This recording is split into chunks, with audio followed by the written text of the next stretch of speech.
अजमेर शरीफ में प्रधानमंत्री जी ने चादर दे दी है दरगाह पे। कुछ दिनों पहले इससे बहुत कंट्रोवर्सी हो रही है, कुछ संगठनों ने ऑब्जेक्शन किया है, इसको कैसे देख चादर भिजाए?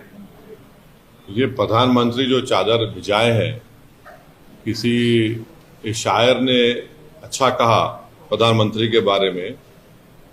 क्या कहा? इसने हमारे जख्म का कुछ यूं किया इलाज, इसने हमारे जख्म का कुछ यूं किया इलाज, मरहम भी गर लगाया तो कांटों की नोक से।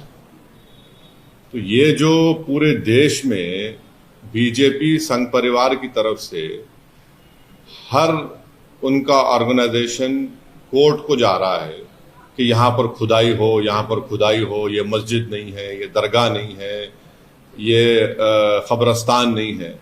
तो प्रधानमंत्री अगर चाहते हैं तो ये तमाम चीज़ों पर रोक लग जाएगा। और दूसरी अहम बात यह है कि पिछले 10 साल से बीजेपी की सरकार है, नरेंद्र मोदी प्रधानमंत्री है।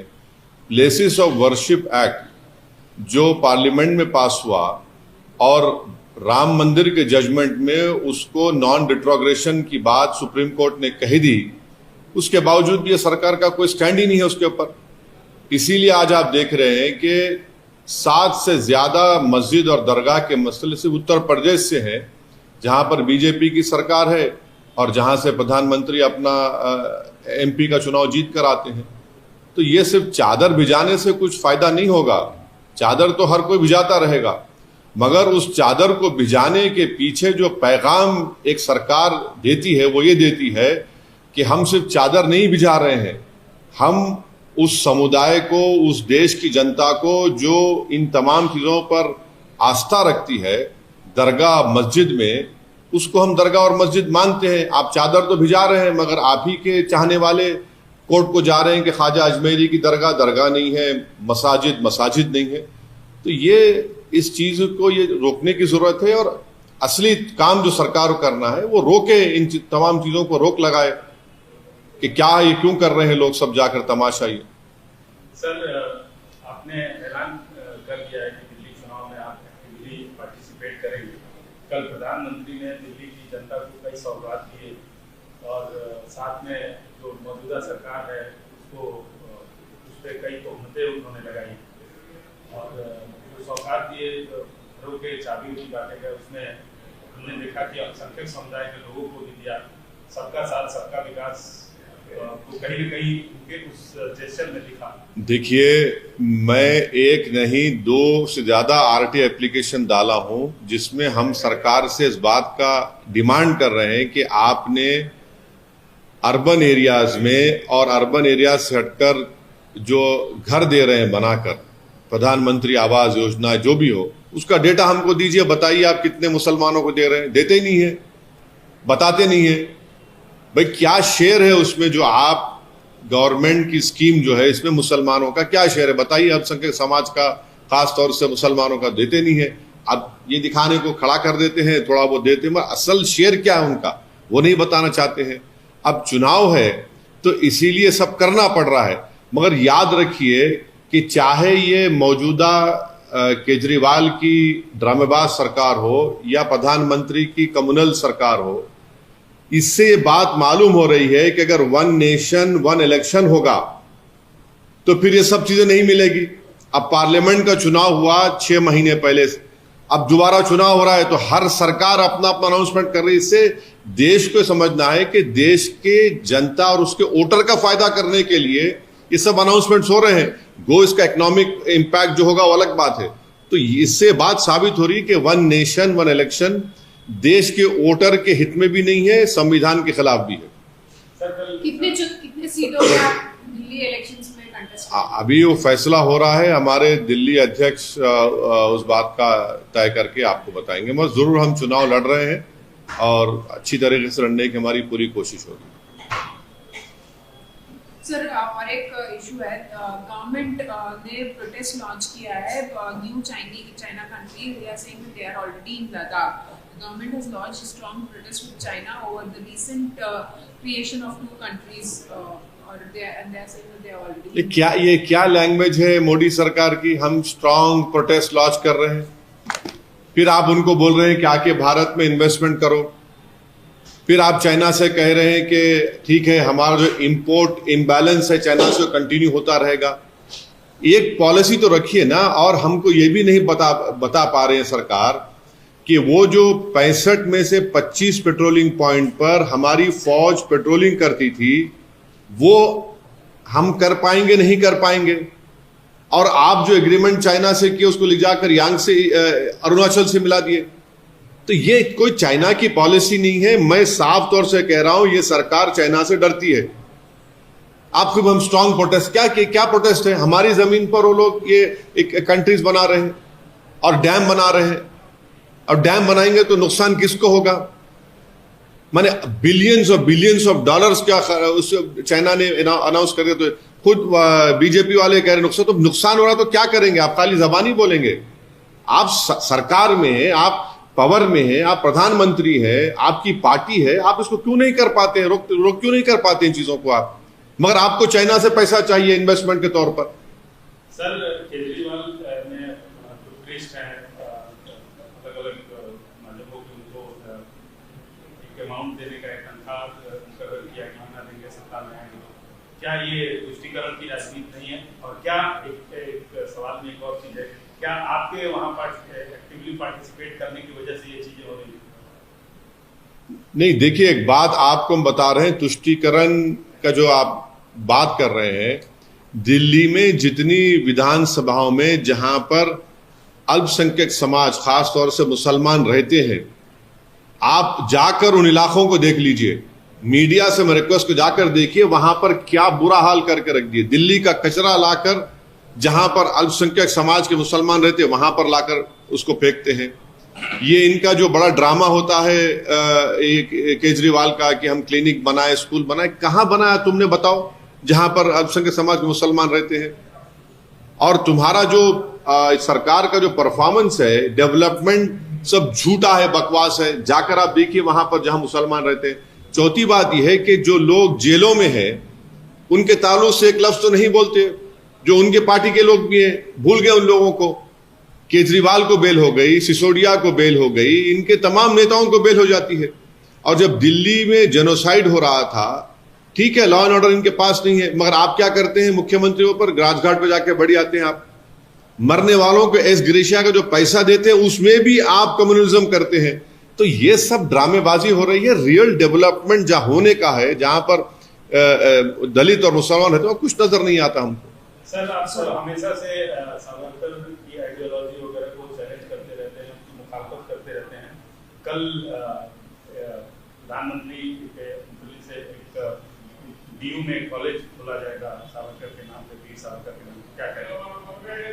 नहीं, हम प्रधानमंत्री से एक ही बात पूछना चाह रहे हैं कि क्या उनकी सरकार कपूर कमीशन ऑफ इंक्वायरी के जो फाइंडिंग्स है, जिसमें चीफ जस्टिस कपूर साहब ने अपनी इंक्वायरी कमीशन रिपोर्ट में कहा कि सावरकर महात्मा गांधी के कत्ल के कॉन्स्पिरेसी में शामिल है, ये प्रधानमंत्री हमको बता दें।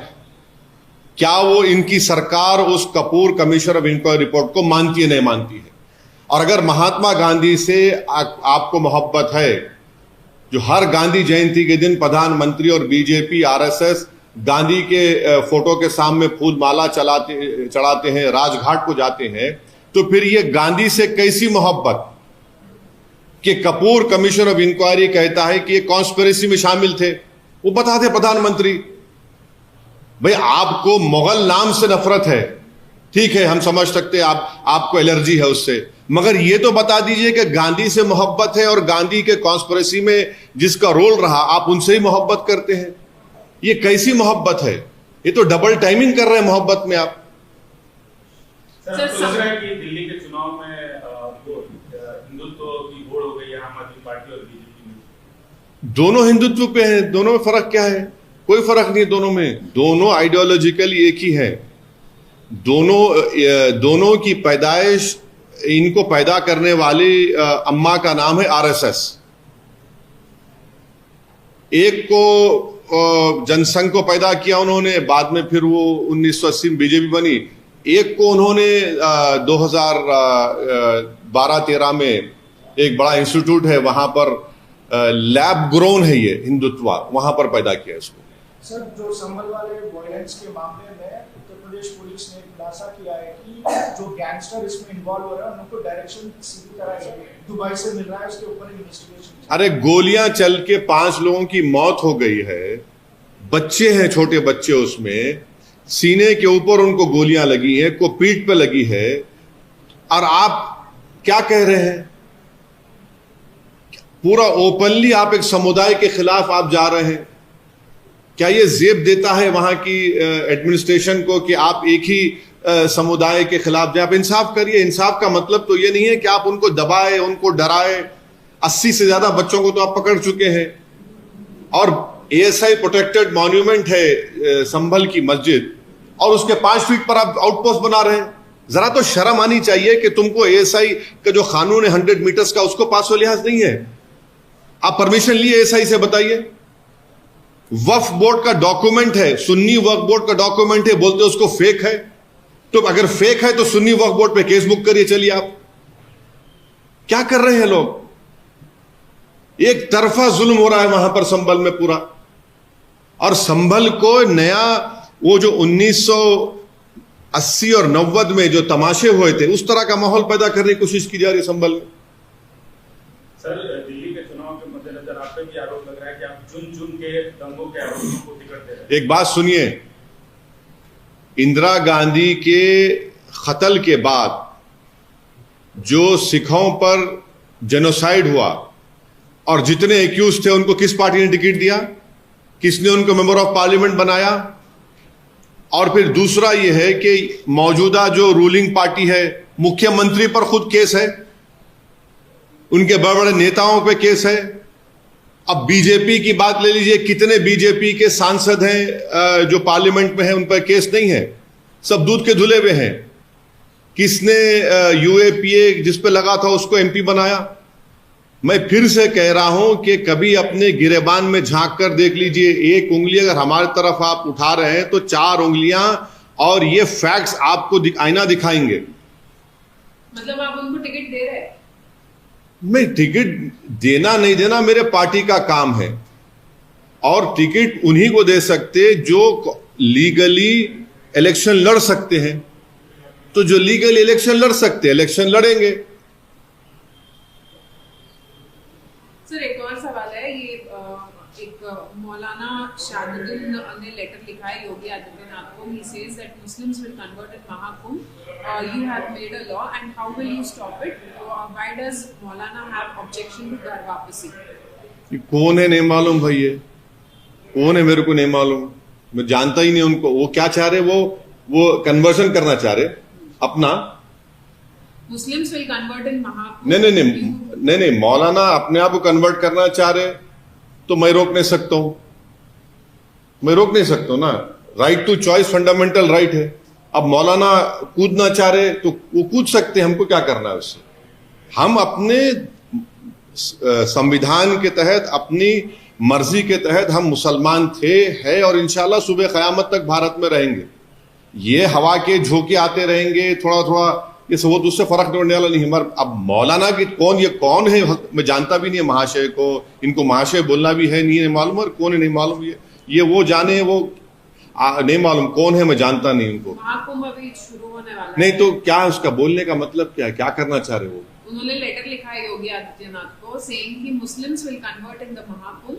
You have made a law, how will you stop it? मतलब मुस्लिम्स जो है वो कन्वर्ट होंगे महाकुंभ में. महाकुंभ जो प्रयागराज में हो रहा है. नहीं वो बेचारे वो अब नहीं मालूम कितना उनका आईक्यू है, मगर आप अगर हिंदू धर्म को छोड़ रहे हैं तब आपको परमिशन लेना है, तब आपको परमिशन लेना है, माने कलेक्टर से परमिशन, इससे परमिशन. और इसको आप जक्सटापोज करिए यूनिफॉर्म सिविल कोड से. यूनिफॉर्म कहां रहेगा फिर? आप बताइए कि यूनिफॉर्म सिविल कोड आप लाएंगे और फिर आप ये कानून भी रखेंगे, फिर आप लव जिहाद की भी बात करेंगे, तो क्या होगा बताइए? मजाक है और कुछ नहीं है ये.